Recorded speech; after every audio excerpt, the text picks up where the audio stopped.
De acuerdo con el proyecto de presupuesto de egresos de la Federación 2022, los programas sociales, de salud y el de reconstrucción son algunos de los rubros con los mayores aumentos presupuestales para el próximo año, y es que se pretende invertir en ellos un 26.8% más que lo aprobado para este año, para 2021. Y de ser avalado sin cambios por la Cámara de Diputados, sería el segundo año consecutivo que el rubro aumenta a doble dígito. Justo de la apuesta del presupuesto de egresos y del clima político del país, vamos a conversar esta noche con Jonathan Pérez, director de Revolución 3.0, quien ya está con nosotros para poner justo el dedo en la llaga. Jonathan, qué gusto saludarte, ¿cómo estás? Hola Juan, hola Azul, buenas noches. Jonathan. Oye, pues, ¿cómo ves lo del presupuesto de egresos con unos planteamientos que son inéditos en nuestro país? Sí, hay varias cosas bien interesantes en el presupuesto y que tiene que ver mucho con lo que ya habíamos dicho aquí desde hace más de un año, de los primeros 3 años del gobierno de Andrés Manuel, en donde hubo algunos recortes, sobre todo porque se necesitaba hacer un ajuste a las finanzas públicas, tener una estrategia de fiscalización y obviamente ver de dónde estaba saliendo tanto dinero y por qué no había bienestar en el país o por qué no había siquiera un programa que pudiese atender a tantas personas, que era justamente, recuerden ustedes los fideicomisos, que la mayoría era verdaderamente una robadera y era prácticamente se usaba como un dinero discrecional de manera sin fondo, ¿no? Que además se convirtió después en deuda pública que ni siquiera era como de beneficio para la gente. Entonces los primeros años pienso que eran como la reestructura de ver de dónde se estaba fugando el dinero, el combatir la corrupción, el poner orden en las finanzas públicas y, como decía, la estrategia de fiscalización. Y a partir de este tercer año estamos viendo cosas bien interesantes. Hay una parte que me parece súper importante de comentar y de mencionar, que es la inversión pública. Es inédito lo que está proponiendo Andrés Manuel para el 2022. Estamos hablando de que se está proponiendo una inversión pública por arriba del 3%. Históricamente en nuestro país ni siquiera llegaba a veces al 2% esta cantidad de inversión pública, lo que puede disparar muchísimo que el crecimiento económico rumbo a 2022 sí sea arriba del 4%, como también en el mismo presupuesto lo pone. Hay otros datos que son interesantes, por ejemplo, el aumento a la educación, a la ciencia, a la tecnología, a la innovación, que se disparan más de 28% por arriba de lo que se proyectó, de lo que se dio el año pasado. Me parece que es otra de las cosas y de las deudas que se tenían justo por esta reestructura económica, de ver de dónde se podían sacar más recursos para ciertas áreas que son áreas importantísimas. El presupuesto de las universidades más importantes de nuestro país, así como programas de innovación y tecnología, van a tener un aumento real para el próximo año, lo cual es importante.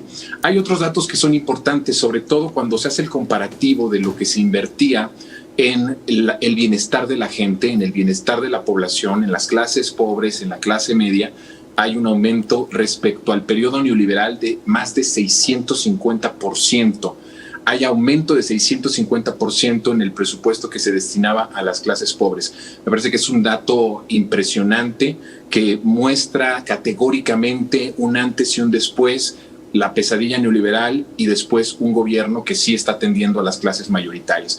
Me parece que además el propio Banco de México lo ha dicho, los banqueros, los inversionistas ven con muy buenos ojos. El propio Consejo Coordinador Empresarial ha dicho que es uno de los mejores presupuestos que se han tenido, sobre todo después de venir de una crisis que económicamente afectaba muchísimo, afectó a todo el mundo, y que esta cuarta transformación pudo lograr con su estrategia de ir hacia las bases, de ir hacia la gente pobre, inyectar dinero directo en las clases desprotegidas, y que ha funcionado muy bien porque no tenemos deuda, pero a la par sí tenemos una recuperación inédita, una recuperación que es más rápida de lo que se pensaba, de lo que se pronosticaba, y que si tú comparas, ustedes comparan la recuperación económica con las crisis pasadas, por factores internos o factores externos, esta es una recuperación más rápida que en las crisis que enfrentaron los gobiernos neoliberales. Entonces, por todo y eso, me parece que hay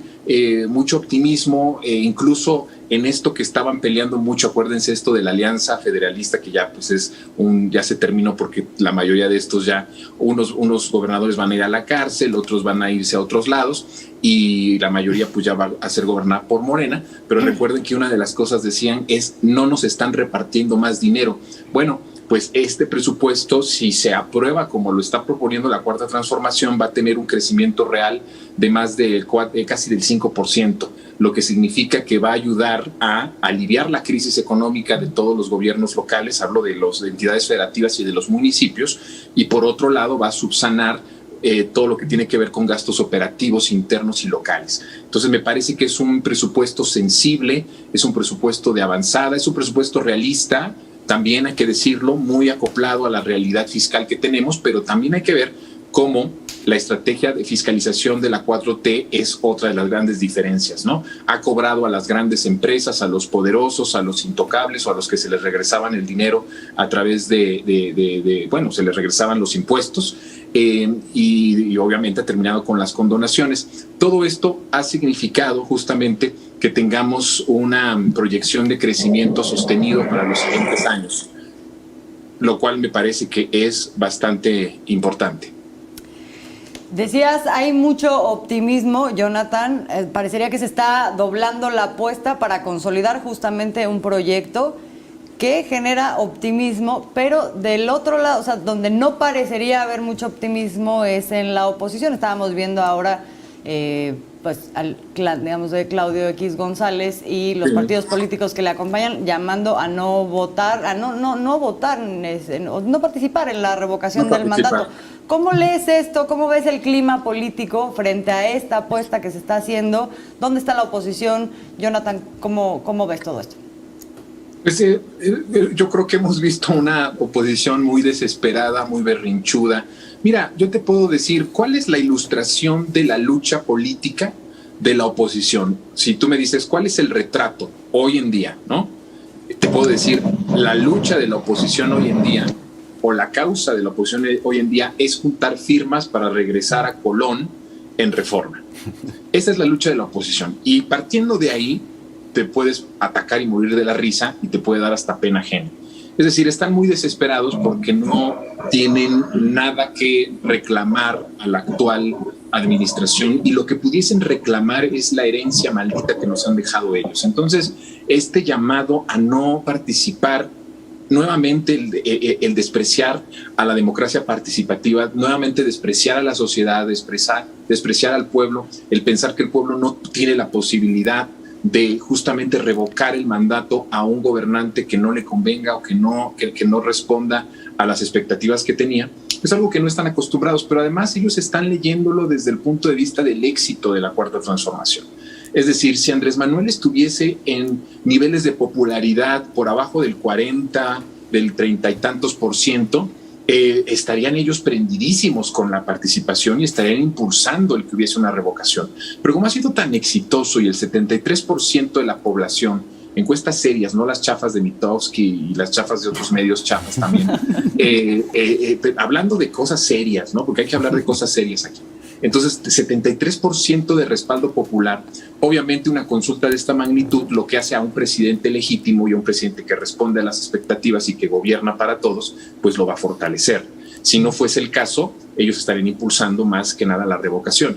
Es parte de su discurso político tan chafa, tan desgastado y tan de pena ajena, que no pueden tener una estrategia para justamente poner en jaque a este gobierno. Pero no se trata de estrategia, se trata de que el gobierno está haciendo su papel. Es decir, tampoco podemos decir alabar de más a la Cuarta Transformación. Me parece que está cumpliendo la expectativa para la cual fue votada masivamente. Está haciendo su papel de gobierno. Por fin tenemos un gobierno, tenemos un presidente, no un gerente, tenemos alguien que está gobernando. El Estado vuelve a tener en sus manos el poder de justamente pues dar bienestar, dar seguridad y todo, dar salud. Entonces me parece que está haciendo lo que tiene que hacer con la honestidad y también con este programa de no privilegios, ¿no? Y de tener las finanzas públicas, es decir, con la misma receta de ellos, de los datos macroeconómicos y toda esta parte que es muy tecnócrata y muy neoliberal,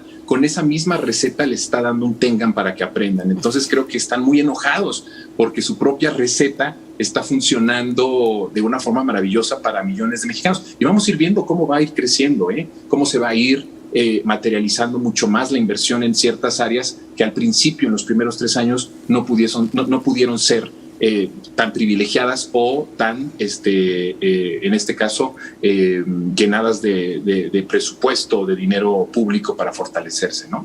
Pues tengan para que aprendan, Jonathan. Muchísimas gracias por habernos acompañado y que pases un grito muy bueno, muy divertido, muy patriota. Ustedes también y a todo nuestro auditorio. Les mando un fuerte abrazo. Hasta la próxima. Abrazote, Jonathan.